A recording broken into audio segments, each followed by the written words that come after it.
بسم اللہ الرحمن الرحیم۔ السلام علیکم۔ قبولیت دعا کے خاص اوقات۔ اللہ رب العالمین کا خاص فضل و کرم ہے کہ اس نے ہمیں تراویح میں قرآن کی توثیق بخشی۔ ختم قرآن کا موقع قبولیت دعا کا خاص وقت ہوتا ہے، بلکہ رمضان المبارک کی ہر رات دعاؤں کی قبولیت کے لیے خاص ہے۔ رمضان کی ہر رات میں مغرب سے لے کر سحری کا وقت ختم ہونے تک اللہ رب العالمین کا ایک منادی پکار کر اعلان کرتا ہے کوئی مجھ سے مانگنے والا کہ میں اسے معاف کر دوں؟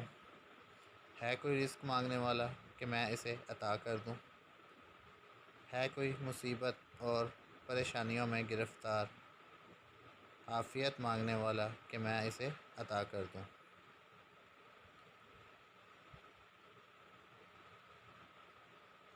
آج کی رات بہت اہم ہے۔ ہر رات یہ سوچنے کا موقع ہے۔ ہر رات یہ اعلان ہوتا ہے۔ پھر عشرہ اخیرہ کی طاق راتوں میں اللہ تعالیٰ نے لیلۃ القدر رکھی۔ اس عشرہ کی ہر طاق رات میں یہ امکان ہوتا ہے کہ ہو سکتا ہے آج لیلۃ القدر ہو۔ آج کی رات بھی طاق رات ہے۔ اس میں اللہ نے ہمیں ختم قرآن کی توثیق بخشی۔ کچھ معلوم نہیں کہ اگلا رمضان ہم میں سے کس کے مقدر میں ہے اور کس کے نہیں، اس لیے ہر رات بہت اہم ہے ہمارے لیے۔ اللہ رب العالمین سے خوب مانگنے اور ان کے آگے گڑ گڑانے کی رات ہے۔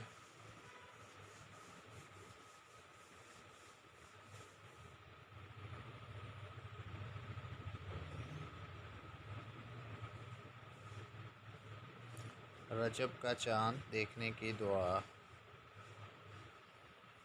رسول اللہ صلی اللہ علیہ وسلم رجب کا چاند دیکھ کر یہ دعا فرماتے تھے: اے اللہ، ہمارے لیے رجب اور شعبان میں برکتیں عطا فرمائیں اور ہمیں رمضان تک پہنچا دیجیے۔ رمضان تک پہنچا دیجیے کا مطلب ہمیں رمضان تک زندہ رکھیے۔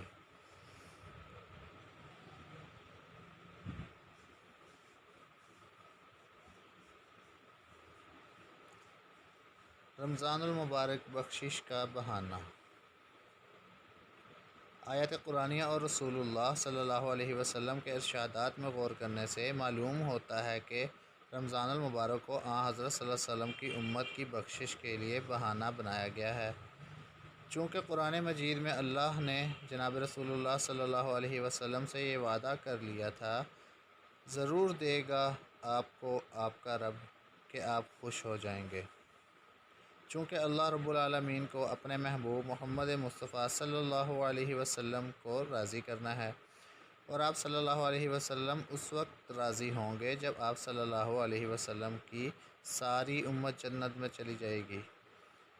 تو معلوم ہوتا ہے کہ رمضان المبارک کو اللہ نے مغفرت اور بخشش کا بہانہ بنایا ہے۔ اس میں بخشش کے کیسے کیسے وعدے کیے گئے؟ فرمایا، جس شخص نے رمضان کے روزے رکھ لیے اس کے پچھلے سارے گناہ معاف۔ سبحان اللہ۔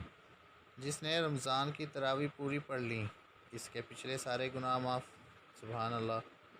جس نے لیلۃ القدر میں عبادت کر لی اس کے بھی پچھلے سارے گناہ معاف۔ سبحان اللہ۔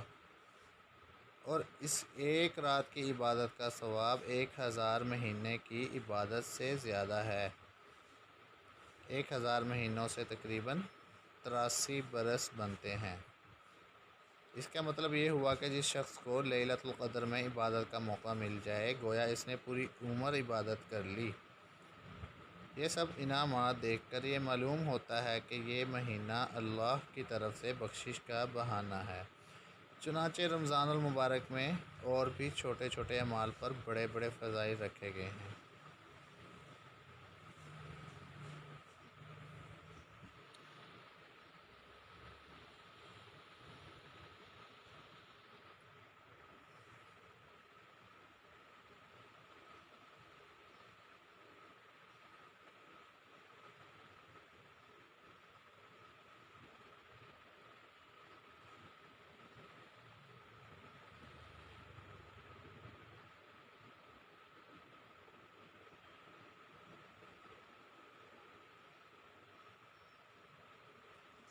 روزہ افطار کرانے کی فضیلت۔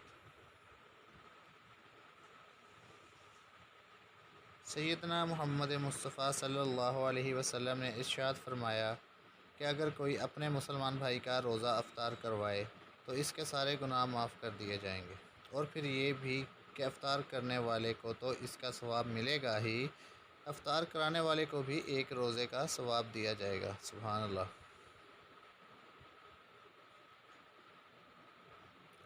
اور رمضان میں ایک روزے کا ثواب 70 روزوں کے برابر ہوتا ہے۔ 1 روپے کے صدقے کا ثواب 70 روپے صدقہ کے برابر ہوتا ہے۔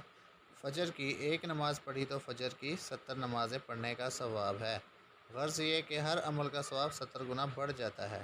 روزہ افطار کرانے کی اتنی بڑی فضیلت سن کر صحابہ کرام نے یہ سمجھا کہ شاید اتنا بڑا ثواب اس صورت میں ملے گا کہ جب پیٹ بھر کر کھانا کھلایا جائے، اس لیے انہوں نے جناب رسول اللہ صلی اللہ علیہ وسلم سے عرض کیا، یا رسول اللہ صلی اللہ علیہ وسلم، ہم میں سے ہر ایک کے اندر تو یہ طاقت نہیں ہے کہ وہ دوسرے کا پیٹ بھر کر کھانا کھلا سکے۔ آپ صلی اللہ علیہ وسلم نے ارشاد فرمایا کہ ضروری نہیں کہ پیٹ بھر کے کھانا کھلائے، ایک گھونٹ پانی سے بھی افطاری کروائی جائے۔